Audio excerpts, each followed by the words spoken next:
사랑하는 친구들, 메리 크리스마스! 성탄절 잘 보냈나요? 오늘은 2020년도의 마지막 주일이네요. 올 한 해 동안 우리가 코로나로 인해 모이지 못했던 시간들이 더 많이 있기는 했지만, 그러나 임마누엘로 오신 우리 예수님, 우리 친구들과 또 우리 선생님들과 또 우리 모두와 늘 함께 하고 계셨다는 사실을 우리 친구들이 꼭 기억했으면 좋겠어요.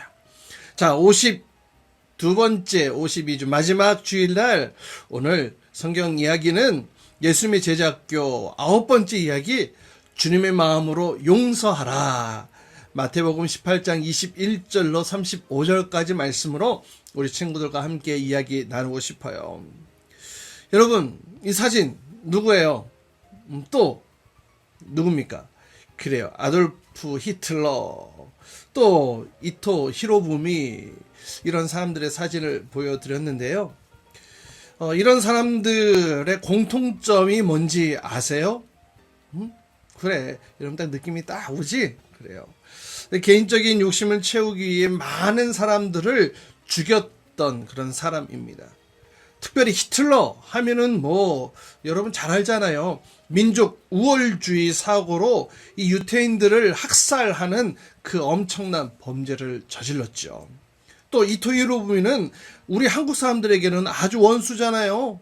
일본이 우리나라를 식민지로 삼는 데 있어서 최전방에서 일했던 사람이었어요. 또 유명한 사건도 있죠. 그래요, 하얼빈 역에서 안중근 의사에 의해 폭탄 테러를 당하기도 했는데요. 자신의 민족을 말살하고 또 이 조상을 죽인 이런 원수들, 이 원수들에게 이게 얼마만큼 용서할 수 있을까? 여러분, 영화 중에 쉰들러 리스트라고 혹시 본 적 있어요? 영화의 거장이죠. 스티븐 스필버그 감독이 이 나치의 유대인 학살의 이런 실상을 알리기 위해서 쉰들러 리스트라는 영화를 만들었습니다. 그 안에 얼마나 악독하고 얼마나 비참하고 얼마나 억울하게 죽어갔던 그 유대인들의 그 이야기가 담겨져 있는지 몰라요. 이 스티븐 스필버그 감독도 유태인이니까 얼마나 그 일들이 얼마나 억울하고 가슴이 아픈 일이었으면 영화 감독으로서 이 영화까지 만들겠다고 이렇게 영화를 실제로 제작했을까요? 여러분, 용서라는 것, 이제 올해 이제 마지막 주일날 이 용서라는 주제로 우리 친구들과 말씀을 나누고 있는데요. 이 용서라는 게 진짜 가능한 것일까요? 여러분, 특별히 우리 한국 사람은요, 이 일본과 대결하는 경기는 어떤 경기든 어떤 스포츠든 간에 무조건 이겨야 된다고 이렇게 응원하면서 무조건 이겨야 된다고 무조건 응원하고 무조건 이겨야 된다고 생각하죠. 이렇게 인간인 우리는요, 이런 작은 영역에 있어서도 아주 예민하게 반응해요. 우리가 그러니까 원수를 용서하고 사랑한다라는 것이 이게 정말 가능한 일이냐라는 거예요. 내가 직접 일본인들에 의해 고통을 당한 것 아니지만, 그러나 이 민족 안에 흐르는 이런 역사들 가운데에서도 이런 작은 부분에 있어서 내가 민감하게 반응하는데, 내 삶에 직접적으로 영향을 미치는 그런 원수들, 그런 아픔을 줬던 사람들을 내가 용서할 수 있겠냐라는 거예요. 주여, 형제가 내게 죄를 범하면 몇 번이나 용서하여 주리이까? 7번까지 하오리이까? 내게 이르노니 7번뿐 아니라 7번을 70번까지라도 할지니라. 그러므로 천국은 그 종들과 결산하려 하던 어떤 임금과 같으니, 결산할 때에 10,000달란트 빚진 자 하나를 데려오매 갚을 것이 없는지라. 주인이 명하여 그 몸과 아내와 자식들과 모든 소유를 다 팔아 갚게 하라 하니, 그 종이 엎드려 절하며 이르되, 내게 참으소서, 다 갚으리이다 하거늘. 그 종의 주인이 불쌍히 여겨 놓아보내며 그 빚을 탕감하여 주었더니, 그 종이 나가서 자기에게 100데나리온 빚진 동료 한 사람을 만나 붙들어 목을 잡고 이르되 빚을 갚으라 하매, 그 동료가 엎드려 간구하여 이르되 나에게 참아주소서 갚으리이다 하되 허락하지 아니하고 이에 가서 그가 빚을 갚도록 옥에 가두거늘 그 동료들이 그것을 보고 몹시 딱하게 여겨 주인에게 가서 그 일을 다 알리니 이에 주인이 그를 불러다가 말하되 악한 종아 네가 빌기에 내가 네 빚을 전부 탕감하여 주었거늘 내가 너를 불쌍히 여김과 같이 너도 내 동료를 불쌍히 여김이 마땅하지 아니하냐 하고 주인이 노하여 그 빚을 다 갚도록 그를 옥졸들에게 넘기니라. 너희가 각각 마음으로부터 형제를 용서하지 아니하면 나의 하늘 아버지께서도 너희에게 이와 같이 하시리라. 오늘 우리가 함께 읽었던 본문 말씀에 이 베드로는 우리와 같은 질문을 가지고 있었던 것 같아요. 그래서 예수님께 질문한 거예요. 주님, 있잖아요. 나한테 잘못을 저지른 사람이 있으면 몇 번이나 용서를 해주면 좋을까요? 예수님, 우리가 7번 정도 하면은 정말 인간적으로 정말 대단한 일이지 않을까요? 라고 아주 당당하게 나는 7번은 용서할 수 있겠다라는 그런 의미를 가지고 예수님께 얘기를 한 거예요. 그런데 이 베드로의 질문에 예수님께서는 완전히 상상 초월하는 대답을 하셨어요. 뭐라고 대답하셨냐면 22절 말씀에 보니까 7번? 말도 안 돼. 끝까지 용서를 해야지. 끝까지 용서하는 게 말도 안 되는 거 아니에요, 여러분? 어이가 없어요. 어떻게 죄를 지을 때마다 매번 다 용서를 해요? 상식적으로 보더라도 그래 3-4번은 내가 봐준다. 3-4번은 내가 넘어갈 수 있지만 그 이상 쉽지 않아요. 어려워요. 계속되면 어림도 없어요. 근데 예수님께서 끝까지 용서하라고요? 이 예수님의 말씀 자체가 어이가 없어. 예수님의 말씀 자체가 납득되지가 않아요. 근데 예수님께서는 제자들도 아마 동일한 생각을 가지고 있었던 것을 느끼셨던 것 같아요. 그래서 예수님께서 우리의 심정을 다 아시고 왜 끝까지 용서를 해야 되는지 비유를 통해서 설명을 해 주시는데요. 첫 번째, 우리가 끝까지 용서해야 되는 이유는 이미 우리가 엄청난 용서를 받았기 때문이다 라고 예수님 비유를 통해 말씀하고 계세요. 성경은 먼저 그러니까 저와 여러분들 모두가 죄에 대해서 용서받은 사람이라고 얘기를 하고 있죠. 그 죄에 대한 용서, 얼마나 많은 용서를 받았는지 오늘 예수님은 빚진 자의 비유를 통해서 1만 달란트를 탕감받은, 그러니까 그 채무를, 그 빚을 다 해결받은 그 사람을 이야기를 하고 있어요. 1만 달란트, 여러분 오늘날의 돈 가치로 환산해 보면 얼마나 되는지 알아요? 이 금 1만 달란트는요, 금 20kg에서 40kg예요. 지금도 어마어마하죠? 근데 이 1달란트를 벌기 위해서 1일 근로자가 20년 동안 일하면서 하나도 안 쓰고 모으는 품삯, 그러니까 20년치 연봉에 해당되어지는 액수예요. 어마어마하지 않아요? 오늘날 그냥 일용직 노동자 하루에 10만 원, 15만 원 이렇게 얘기를 하는데요. 20년 치면은요, 여러분 7억, 8억이 넘어가요. 엄청나요. 한마디로 엄청난 돈이에요. 당시 하루 벌어 하루 먹고 사는 사람들은 이 돈을 도저히 갚을 수 없는 엄청난 금액이었지요. 그런데 그 돈을 어느 날 갚지 않아도 돼. 지금도 7억, 8억 갚지 않아도 돼. 야, 어마어마하지 않아? 근데 그 당시에는 그 돈의 그 의미가 얼마나 컸겠어요. 근데 사랑하는 여러분, 우리가 이 사실을 우리가 잊고 살고 있다는 거예요. 죄로 인해 원수되었던 그 하나님과 멀어졌던 그 하나님과 우리가 한 가족이 되어졌지요. 어떻게 해요? 하나님 편에서는요, 상상도 못할, 우리를 위해 상상도 못할 그 희생의 대가를 치른 것 아시죠? 그 예수님 하늘 보좌를 버리시고 이 땅 가운데에 보내주셨어요. 인간의 몸을 입고 성육신 하셔서 이 땅 가운데 오셨지요. 그래서 우리가 크리스마스를 또 우리가 기념하고 즐거워하지 않았습니까? 근데 예수님께서 이 땅 가운데 왜 오셨어요? 이 땅을 군림하기 위해, 이 땅의 왕으로 군림하기 위해 아니에요. 이 땅에 우리를 위해 죽기 위해 오셨다라는 거예요.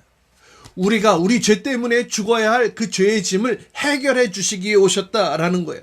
우리가 이미 이런 은혜를 받고 누리고 있음에도 우리가 그 은혜를 잊고 살 때가 많다라는 거죠. 조금만 누군가 나한테 해코자 하면 막 죽일 놈 살릴 놈 막 이러면서 막 달려들지 않습니까? 용서 3번쯤에도 진짜 많이 참았다. 이 정도면 내가 정당해 라고 생각하지 않습니까? 그런 사랑하는 여러분, 우리는 이미 하나님께로부터 어마어마한 이 대가를 탕감받았다라는 이 은혜를 우리가 잊고 살아서는 안 된다. 오늘 예수님께서 우리에게 말씀하고 계세요. 두 번째는요, 주님의 마음으로 끝까지 용서하라고 말씀하고 계세요. 이 예수님의 비유, 이 예수님 비유를 통해서 이 탕감, 용서의 순서, 또 이 탕감받은 이 순서를 분명하게 하시는데요. 주인에 의해 우리가 용서를 받고 탕감을 받은 것처럼 우리도 다른 사람들을 용서하고 또 탕감해 주어야 한다라는 이 논리로 예수님께서 우리에게 말씀해 주고 계시는 거예요. 이 말씀 속에는요, 2가지 의미가 담겨져 있어요. 이 탕감하고 용서하는 것, 우리의 힘으로 우리가 먼저 할 수 있는 게 아니라는 거예요. 하나님으로부터 받았으니 우리가 할 수 있는 거고, 하나님께로부터 우리가 이미 용서를 받았으니 우리도 용서할 수 있다라는 거예요. 여러분, 우리는 3-4번도 참기 힘든 존재이잖아요.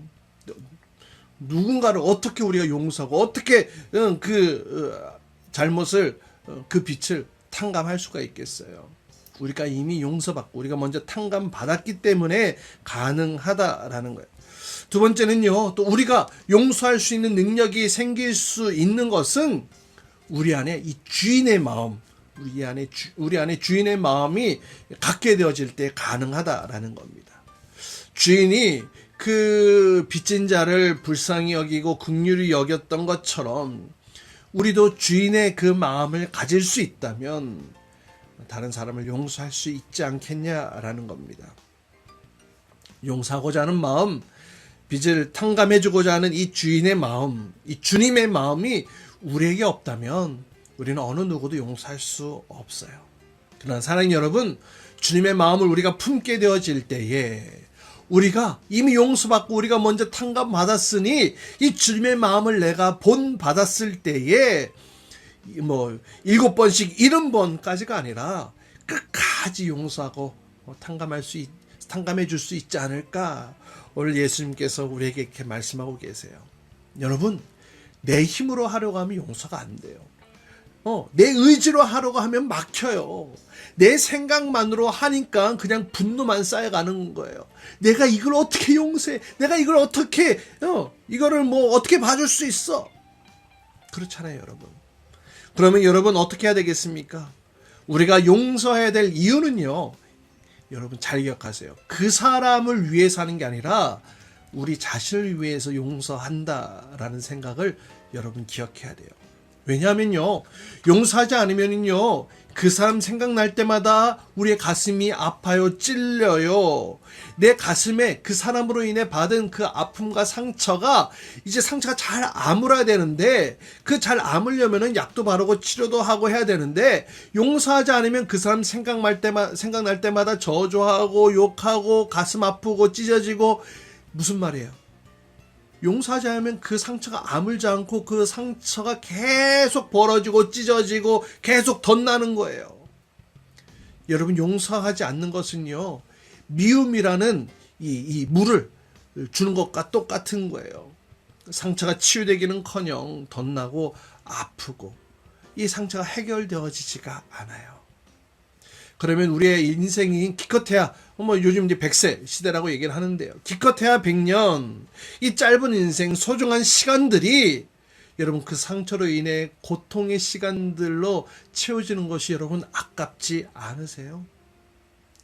그러나 사랑하는 여러분, 용서는 자유케 하는 행동이에요.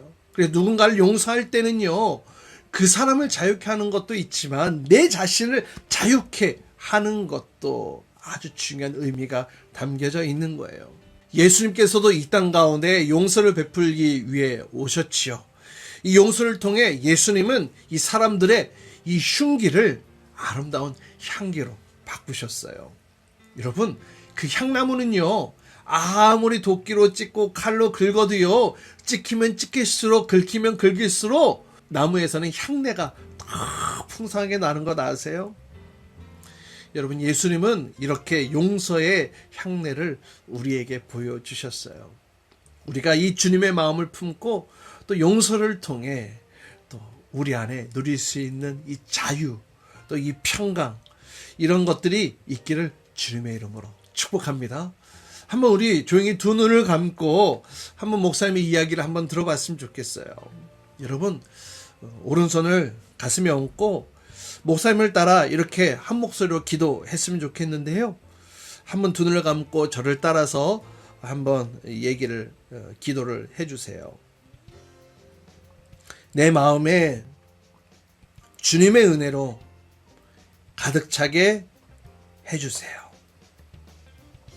원망과 분노로 가득한 내 마음에 주님이 찾아와 주세요. 나의 분노와 아픔을 치유해 주시고 주님의 마음으로 가득하게 해주세요. 여러분, 이 시간 계속 두 눈을 감고 한 가지만 더 기도하길 원하는데요. 여러분, 눈을 감았을 때에 여러분에게 가장 해코지한 그 사람이 누구인가 한번 여러분 떠올려 보세요. 가장 먼저 떠오르는 그 얼굴이 있지요. 뭐 친구일 수도 있고 부모님일 수도 있고 또 뭐 동생일 수도 있고 선생님일 수도 있고 어떤 사람인지는 모르겠지만, 그리고 그 사람의 행동, 나에게 대했던 그 모습들이 내가 도저히 이성적으로 납득되지는 않지만, 여러분 이렇게 한번 기도해 보시겠어요? 한번 따라 봅시다. 하나님, 저들을 용서할 수 있는 힘을 주세요. 주님의 능력과 힘으로 용서할 수 있도록 인도해 주세요. 나의 삶 속에 하나님의 용서가 가득한 삶 되게 해주세요. 상식적으로 납득되지 않더라도 예수님의 마음을 닮아 용서할 수 있게 도와주세요. 우리 같이 함께 한 10초 동안 조용히 기도하기를 원합니다.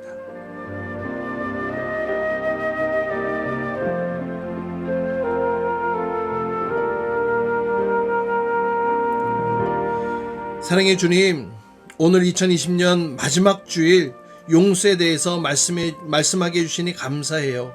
한 해를 마무리하면서 또 내 삶에 마무리하지 못했던 깨어진 관계, 또 일그러진 관계가 이제 예수 그리스도의 마음을 본받아 용서로 또 회복되어지고 치유되게 하여 주옵소서.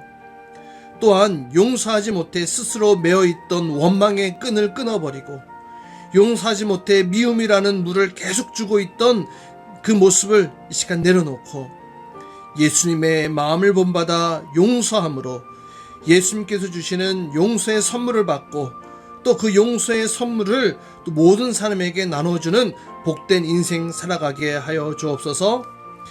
이제는 우주 예수 그리스도의 은혜와 하나님 아버지 극진하신 사랑과 성령님의 내주교통 역사하심이 시간 나의 마음을 치유하시고 또 아버지 하나님의 그 용서하심과 또 회복해 하심의 그 은혜를 내가 기억하고 이제 나도 예수님을 본받아 주님, 내 안에 깨어진 관계, 일그러진 관계로 상처 입고 있던 그 모든 관계들을 예수 그리스도의 용서로 끌어내고 이제는 자유케 되길 원합니다.